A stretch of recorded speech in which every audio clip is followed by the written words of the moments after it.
You are now listening to theGrio's Black Podcast Network, Black Culture Amplified.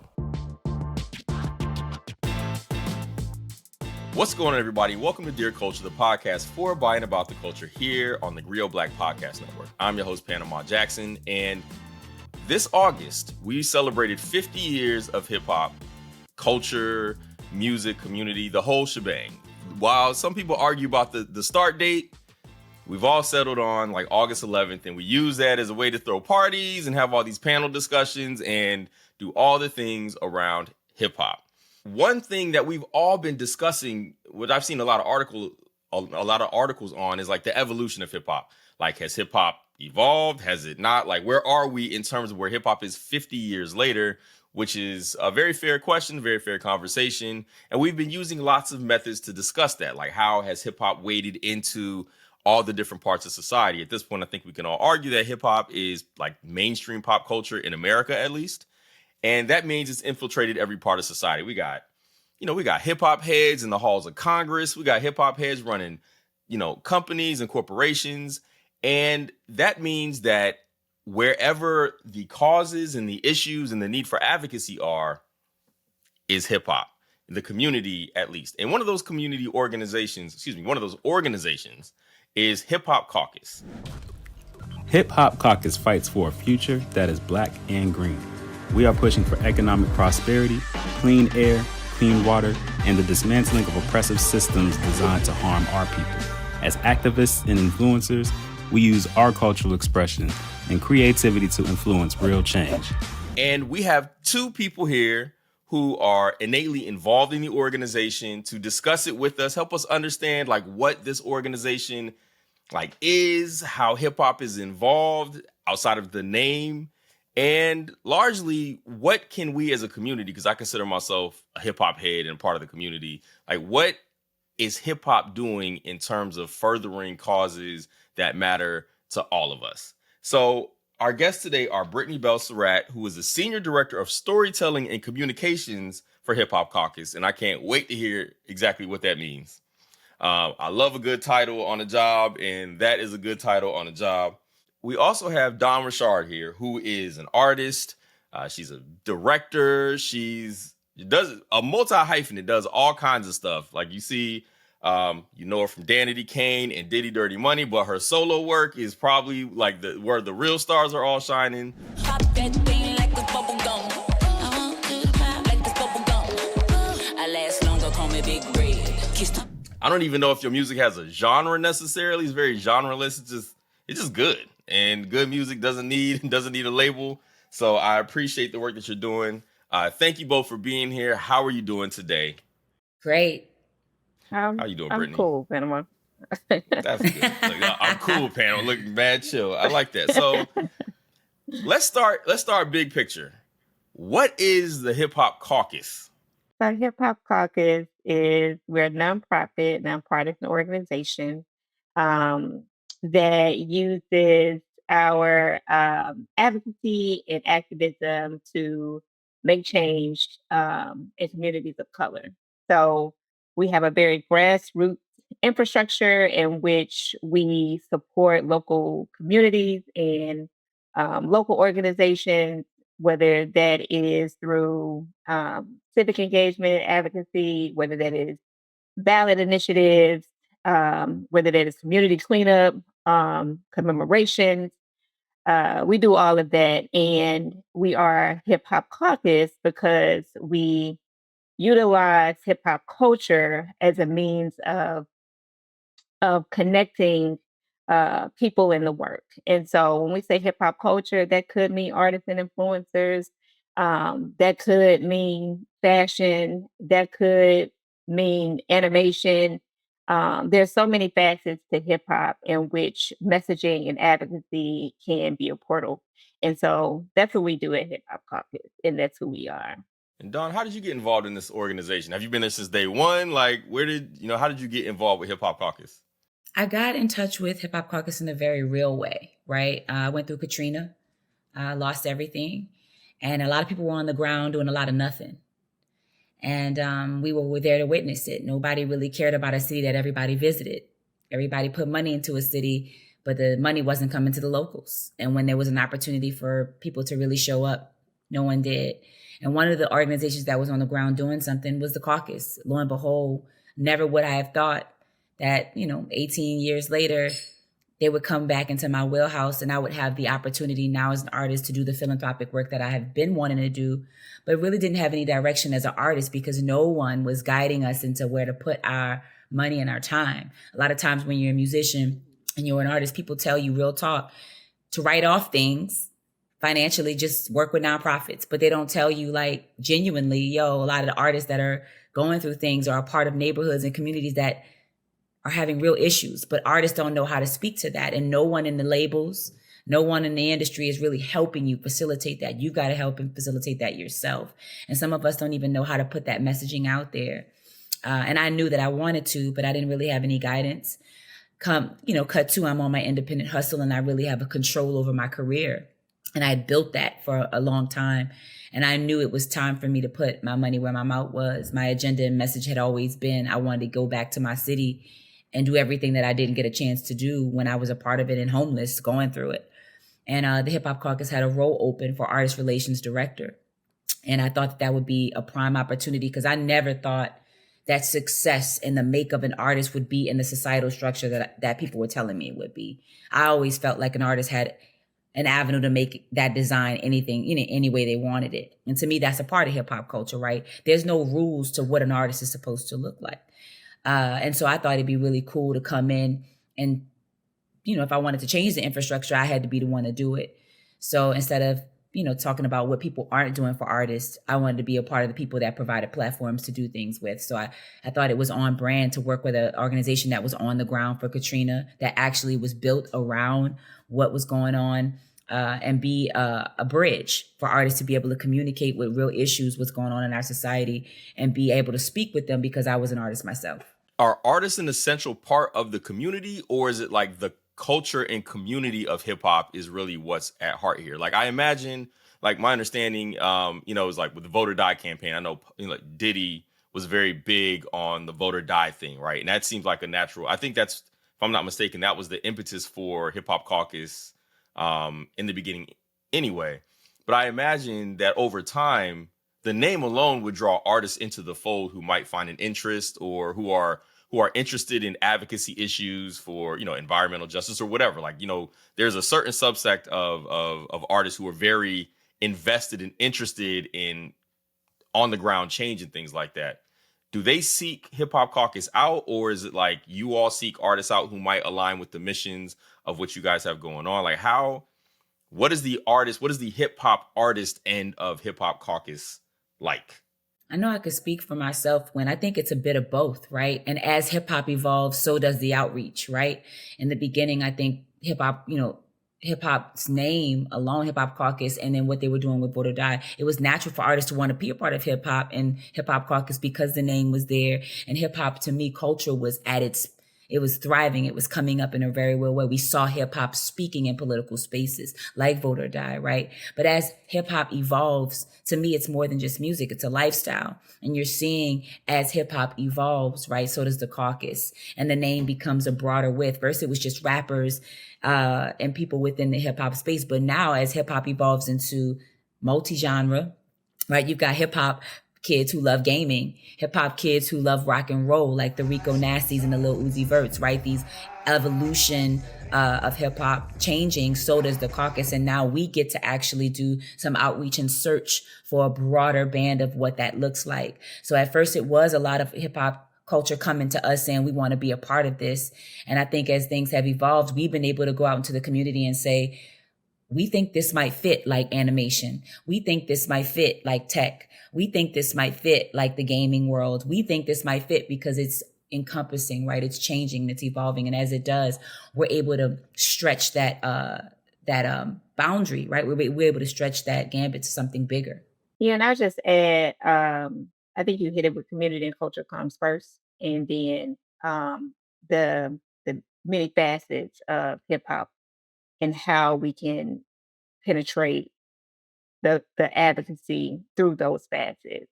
And so that doesn't necessarily have to be a person, like an artist or an influencer. It could be, we set up shop in a neighborhood and decide to do a cipher or graffiti or a mural or um, all these other ways in which the people can display hip hop through themselves, and that be a means to the advocacy and the activism work. It doesn't have to be like a person. A person. And that person yeah. can absolutely and does sometimes seek us out, like, hey, we see what you all are doing, and I am interested or passionate about X, Y, and Z issue. How can I help? But then also we are doing a lot of social listening and monitoring and just listening to music and songs and saying, okay, well, we know that, Don cares about LGBTQ rights. We know that Don cares about, environmentally conscious issues. Let's see if we can get in touch with Dawn and see if she'd be willing to, help us go out to Mississippi in the Jackson water crisis. You know what I mean? Like those are it does go both ways also. When I hear the word caucus, my mind immediately goes to I'm in Washington, D.C. I worked on Capitol Hill for years. It was a caucus for everything in the city.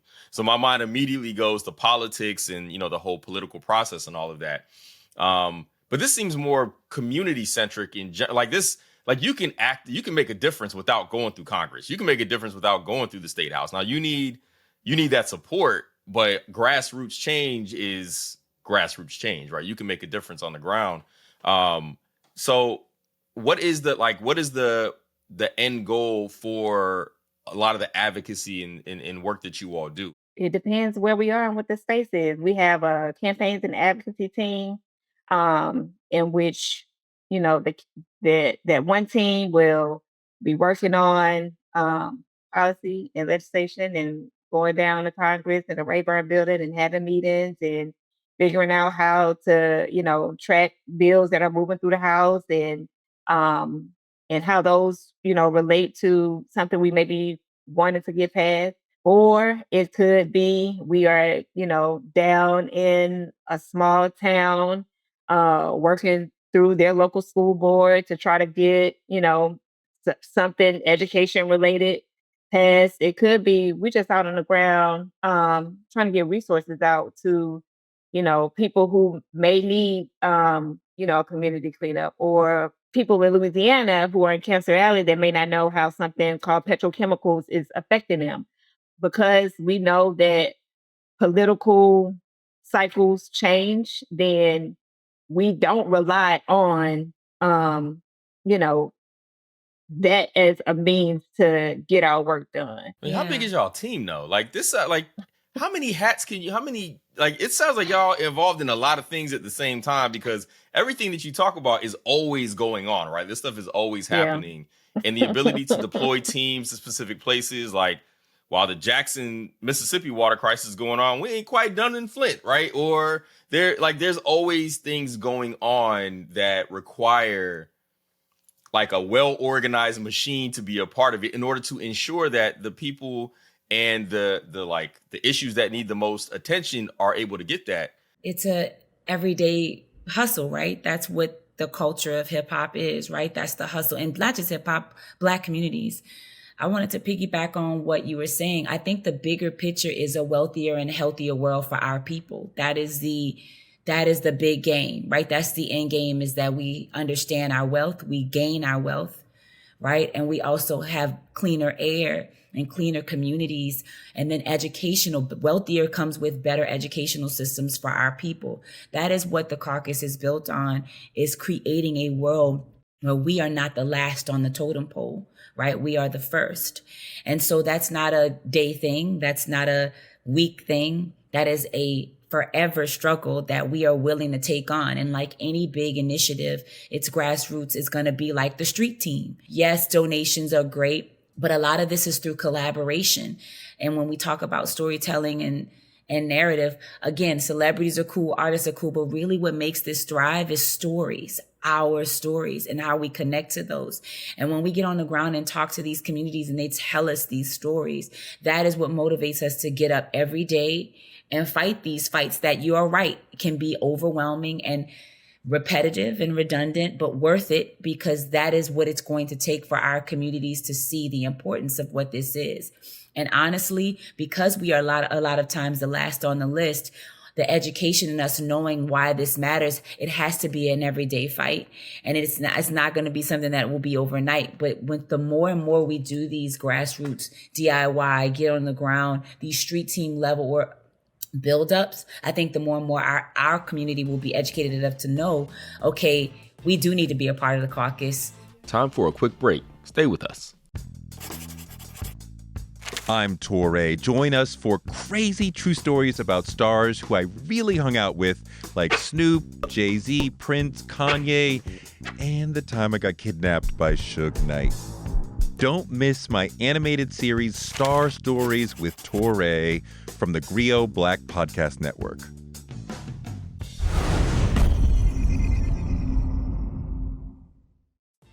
And we're back. How do people invest in Hip-Hop Caucus and find a way to be a part of what you all have going on?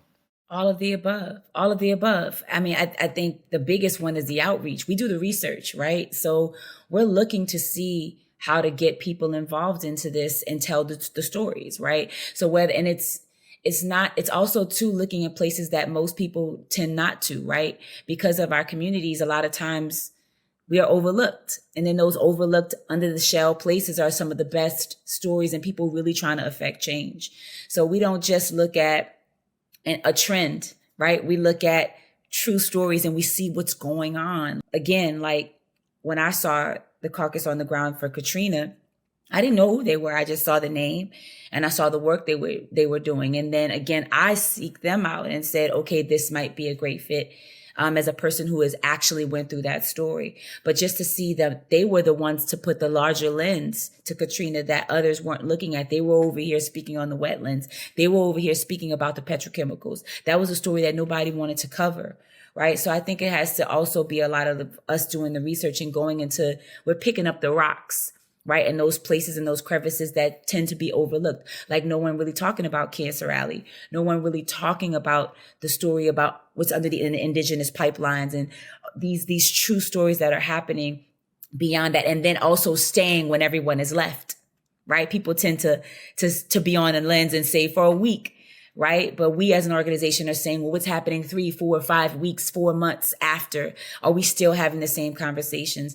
That's the work that's keeping us on the ground and really us seeking that out, because to me, those stories need to be amplified. That to me is what makes us a bit special and what we're choosing to do to tell these stories. Yeah, we really just be everywhere, Panama. We might be in Atlanta, South Cobb City. We may be at Broccoli City. We may be at NABJ. We may be at the Hurricane Katrina commemoration, the March on Washington, Afrotech. Climate Week, Afrotech, like. And you ask how big our team is. Our team is not that big, but what you do is you have like people who are really passionate about it. And when you have people who are really passionate about it, they're gonna spend the time, they're gonna expend the energy, and they're gonna do the work. And so we got a crazy digital game in which we are, in email marketed and the text marketed and on Instagram, like TikTok, like we are everywhere in physical appearances, on digital, because that's how important it is to us, and that's how unsiloed we want to, we don't want to be. Got you. How has the evolution of hip hop impacted the way that you all do business, if it has at all, at least on the artist front? This is a conversation I always have, right? Because I'm watching it in real time and I'm in a part of it. I think that tech has a lot to do with that. I think artists probably were definitely more vocal still then in hip hop time, but we didn't have social media. Like right. We only got that from Pump It Up or like whatever Rap City or whatever, like, TV show we could possibly see a VJ talking to an artist to get that. Or if you just saw in the music video that the artists were doing, you saw that presence, whether or not they said vote or not, or they hated the police or whatever, it just was different. But also, too, we are in a multi-genre time, right, where hip-hop is more of a lifestyle and a culture and less about a musical genre now. It is about a vibe. And I do think you have more artists speaking about social issues because they have access social media has made things just more accessible. You have the Cardi B's talking about like real social issues in her way, but still speaking of it. You have Megan Thee Stallion graduating from college and speaking about the importance of an education, which, you know, like some of these artists have full on master's degrees, you know, BAs, and at some levels, even actors have PhDs. Like it's a different time where people are more aware than ever. And then you have Generation Z, who is so present and so involved in the movement. They can start riots. We just seen one kid shut down New York for PlayStations, you know, like because of Twitch and what Twitch can bring to the table on a gaming level, and what these Black youth, these young kids have access to. I love all of it. And I think there's a way for us to tap into it. I think our name actually encompasses all those things. And so the point that we have to do is we have to evolve with it, right? And I think a part of hip hop culture is evolution. To me, hip hop is us. It's Black people. It's community. And so that has become, to me, a larger picture that we are aware of, which is why we're collaborating with animators, which is why it's not just graffiti, it's muralist, right? It's mural work, right? Because now the penmanship and the gauge of what the craft of graffiti has evolved. And to me, muralists come from the history of graffiti, right? That we cannot talk about a mural without talking about the work that graffiti has done in the history of not just graffiti, but tattoo work, right? Tattooism and what that was in the history of tattoos. But again, we have to, as the culture of hip hop evolves, so must the caucus. Time for a quick break. Stay with us. The 80s gave us unforgettable songs from Bob Marley, De La Soul, and Public Enemy. I'm a Black man, and I can never be a veteran. Being Black the 80s is a podcast docuseries hosted by me, Touré, looking at the most important issues of the 80s through the songs of the decade. Can I have another hit? The dope man said, "Cluck, I don't give a." A decade when crack kingpins controlled the streets, but lost their humanity. You couldn't be like no soft, smiling, happy-go-lucky drug dealer. You had to suppress that. It was a time when disco was part of gay liberation. It provided the information to counter narratives that were given to gay people by the straight world. This is the funkiest history class you'll ever take. Join me, Touré, for Being Black the 80s on the GRIO Black Podcast Network or wherever you listen to podcasts. And we're back. I came up on real 90s rap. And everything from like, you know, when I think about socially conscious and the things that people were speaking about then, I think about, you know, UGK's One Day lyrics.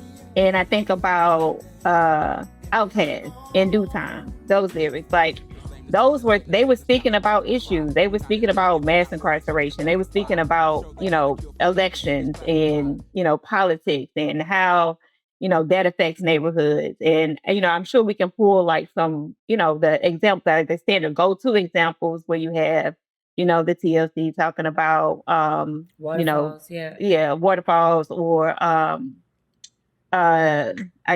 it escapes me right now, but with the condom on the eye. With the condom on the eye, yeah. Yes, yeah. Or NWA as Don referenced when they was talking about, you know, the police. Yeah. It's always been there. I think that what has, to Don's point, is how tech and social media and how we have as a society evolved into wanting our artists to align and to know where their alignment lies.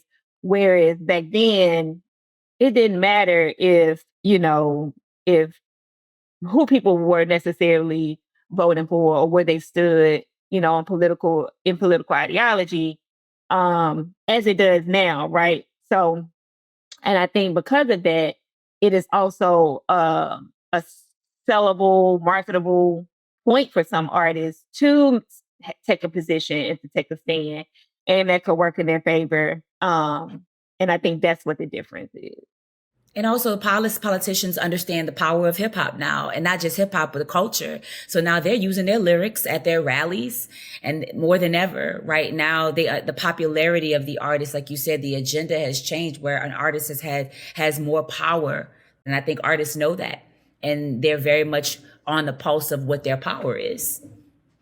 Yeah, let me be clear. I actually think I grew up in that 90s real hip hop, as you called it too. So I actually do think that the artists back then, and I'm not going to say all of them, because again, we have this thing where we remember the stuff that was good versus the stuff that nobody will ever remember. But, you know, like I do think the lyrically, the stuff that a lot of rappers were talking about, I think you're absolutely right. There's a lot of like speaking truth to power lyrically and all of that stuff. Whereas I don't know that as a PSA.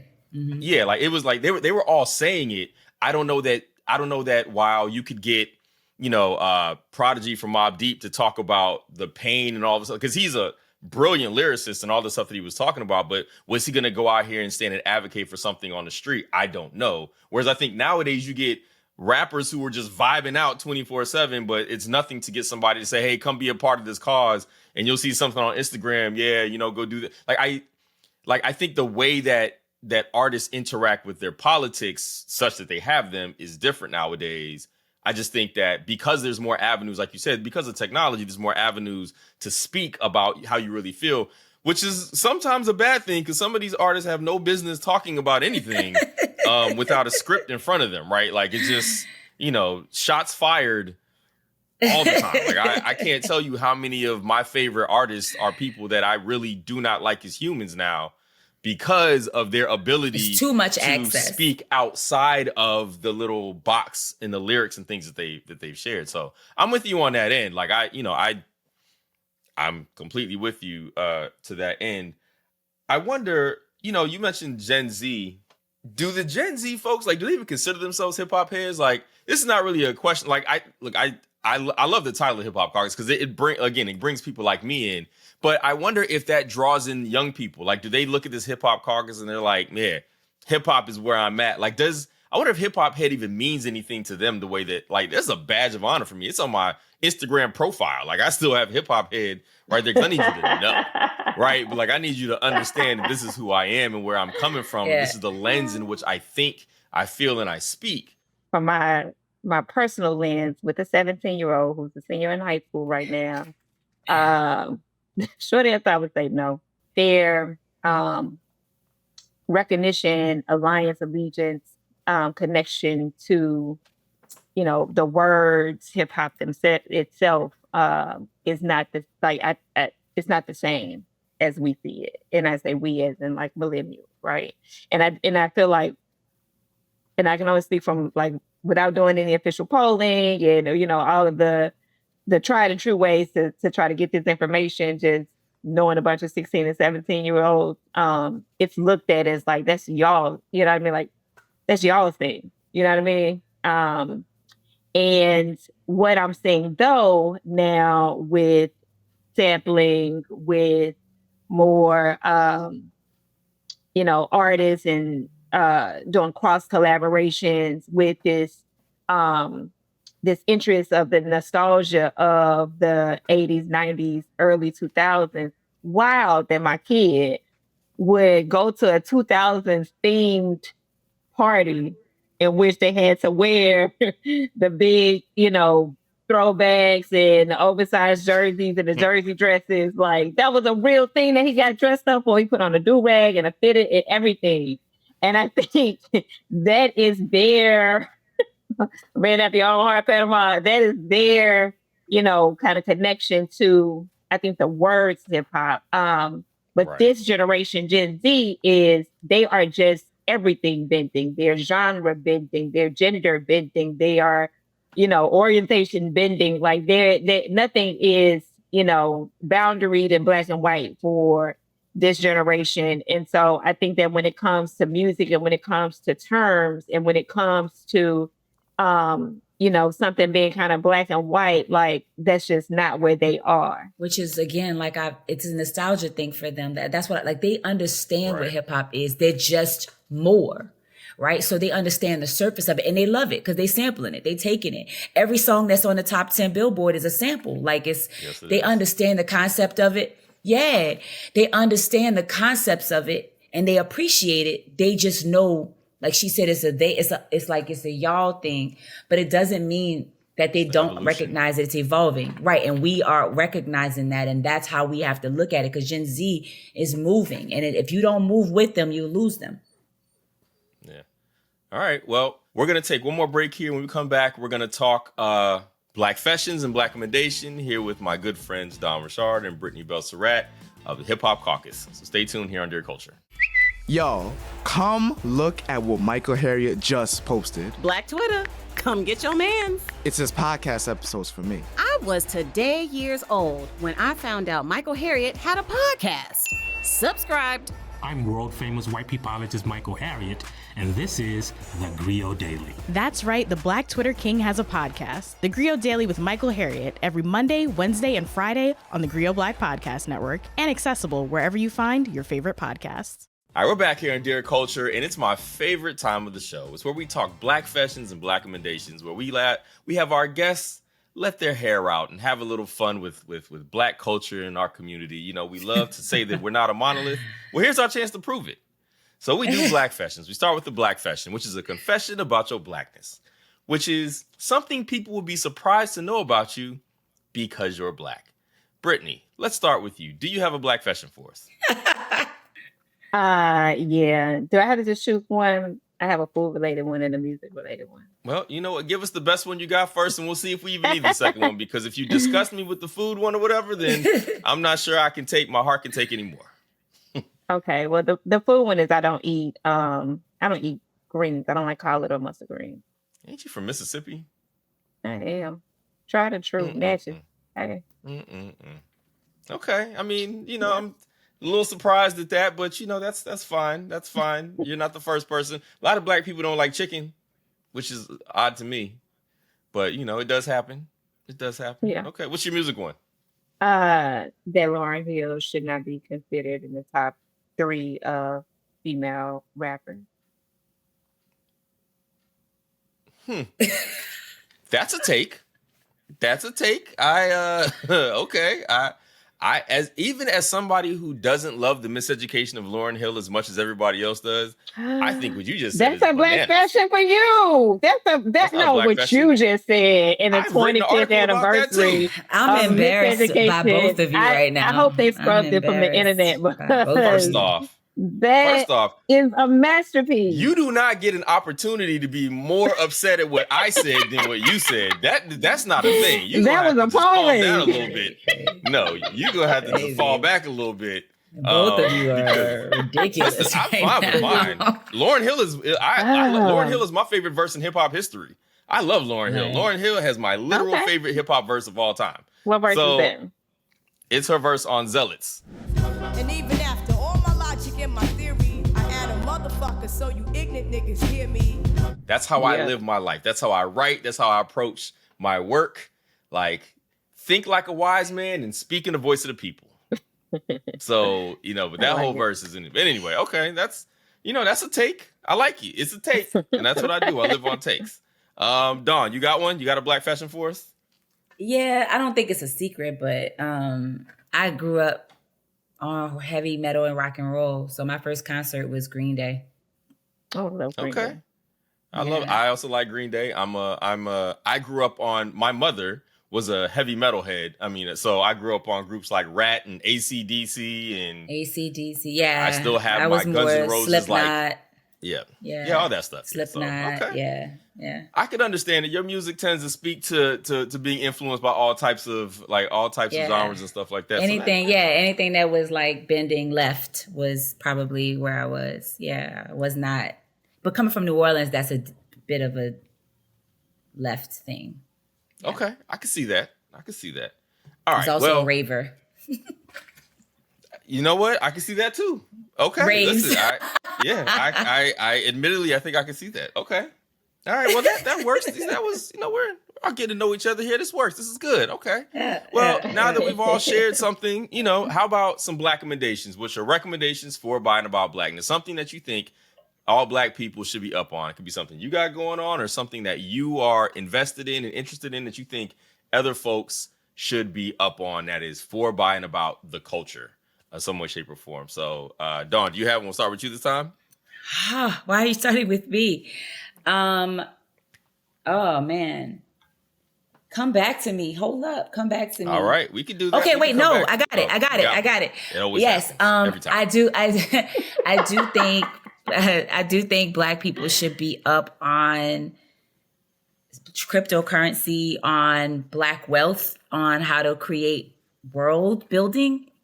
And there are platforms where we have real estate and that we can build our own worlds and financially work within that space. So if you are not up on the metaverse and there are Black spaces for you to live in that, and if you're not hip on world building, I think you should look into that, because that is a new place for you to own real estate quite early, specifically as Black owners. Okay. I like it. Generational wealth conversations, all that type of stuff is definitely where my family is. We have group chats about that type of stuff now. I think you should look into it. Yeah. All right. Brittany, what you got? Mine is that Hip-Hop Caucus is a leader in the climate movement, and that every issue is intersectional with climate, and that Black people should be paying attention to that. And so I think that there is an under recognition of all things climate and environmental in our news and our media spaces. And that if you want to find out how, your community is being affected, how your health, how your everyday livelihood is, then you should be following Rev Lennox Yearwood. This is code red for the planet. The climate crisis is here. All right. Well, where can people find out more information or get involved with Hip-Hop Caucus and, whatever else you got? And please let us know whatever else you all have going on, as we wrap up. You can find us on social to be able to keep up where we'll be and how you can get involved. All things at Hip-Hop Caucus across social, and hiphopcaucus.org is our website. All right. Well, I appreciate you all for Thanks, spending some time Panama. with us today to break down the Hip-Hop Caucus and let us know what you all have going on, the work that you're doing, and to talk hip-hop and, what that even means nowadays. That's a fun conversation for me as the old guy in the room. Not say that facetiously. I'm not really that old, but you know what I mean. Yeah, very relative. Not old at all. Right. So it's always fun to no say 15 that. years and on the hill my age, though. Listen, they did. That's why I had to leave. That's why I had to leave. But thank you all both so much for being here on Dear Culture. We appreciate your time. We appreciate your energy. Thank you. We appreciate your information. So thank you. And we'll make sure that more people can find out about the Hip-Hop Caucus and get involved. So appreciate it. Thank you so much. Thank you. And for everybody listening, Dear Culture is an original podcast of the GRIO Black Podcast Network. It is hosted by myself, Panama Jackson. It is produced by Sasha Armstrong, and Regina Griffin is our director of podcasts. Thank you for listening. Have a Black one.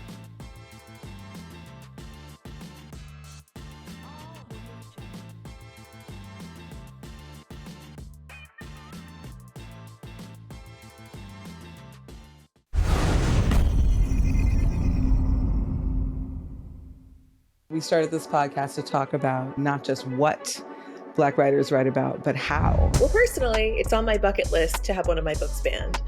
I know that's probably bad, but I think... Ooh, spicy. They were yelling N-word, go home. And I was looking around for the N-word because I knew it couldn't be me because I was a queen. But I'm telling people to quit this mentality of identifying ourselves by our work, to start to live our lives, and to redefine the whole concept of how we work and where we work and why we work in the first place.